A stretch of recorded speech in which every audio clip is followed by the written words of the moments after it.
Do you like my plants? Do you want to know how I did it? Come here, let me show you. First, I got this shelving. It was free to me, but you can buy some just like this, or the wire rack kind, whatever you have, or whatever you can find that's affordable. Next, you want to invest in your lights. Here you can see I have 3. They came with the chains, and they hook right here. Oh, you can't see that. Let me show you. And they hook right there. When I realized I wanted more lights, these were no longer affordable. So I went shopping and got something different. I would have liked to have these, but this is what we got. On Amazon, I can link what I've gotten in the description, but since inflation has happened, these prices are not the same as when I bought them. But the point is, you can use whatever kind of light, fluorescent, LED, whatever you can get your hands on. Just try to get 5,000 lumens or more. You can get less if you need to, if that's all you can find or afford. And it'll still work, it just might not work as well.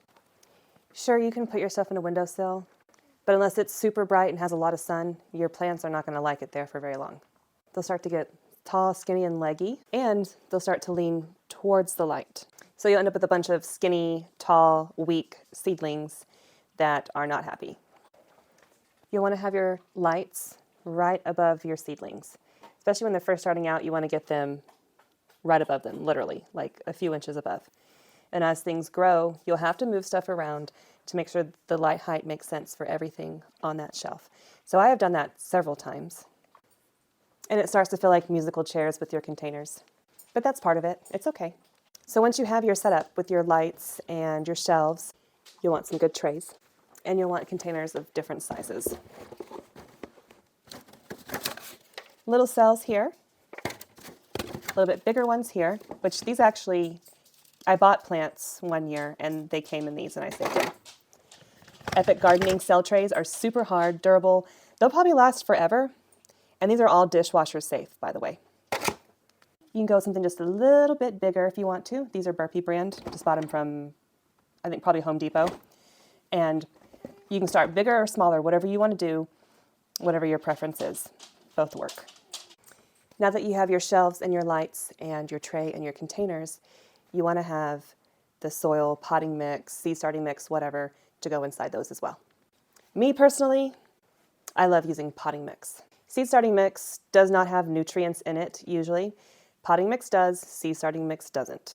So if you use seed starting mix, just make sure you up pot, fertilize, and give those plants the nutrients they need, as well as the light that they need.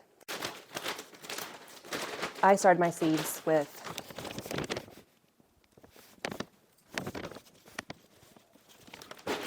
and they've done amazing. It's Miracle-Gro potting mix. If you want to use that, just shop around because you can go to Ace Hardware and pay $16 a bag. You can go to Rural King and pay $10 a bag. So big difference. That's 2 cubic feet. It's huge. You can start almost all of your seeds with one bag and it already has nutrients in it. Now that you got your lights, you got your shelves, you got your trays, your containers, and your potting mix or whatever you're going to plant in, make sure you have your seeds. You can start off with the basic stuff. Just go to Home Depot or whatever store you have, Lowe's, Menards, Rural King, Walmart even, wherever there's a garden center. They also sell seeds, and you can start with some basic varieties there. Oh, don't forget Dollar Tree. That's where you should start, actually. I almost forgot.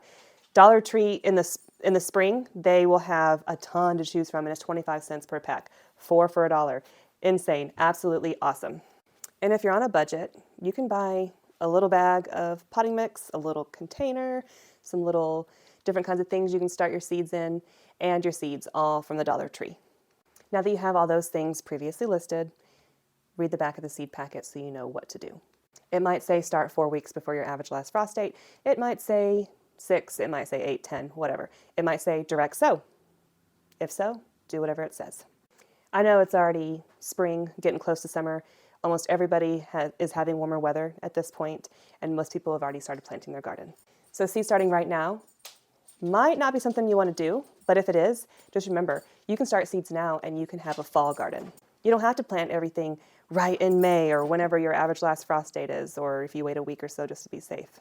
There are some things that you want to plant in summertime in order to have a fall crop, like carrots or your other root vegetables like beets and radishes. You wait till later in the summer and you have a fall crop for those. There's also cauliflower, broccoli, cabbage, snap peas, salad greens.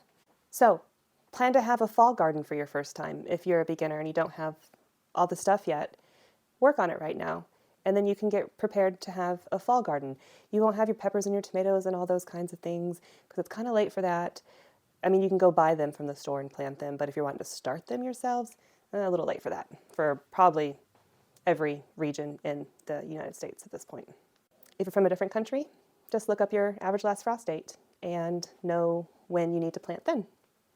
Something you can always plant right now, or in the next month or two, or midsummer, late summer, maybe not late summer actually, but your bush beans. So just your regular green beans, you can get them in different colors, purple, dragon tongue, yellow, green, and they're just a bush variety. You direct sow those, and I think like within 60 days, you start to get a harvest.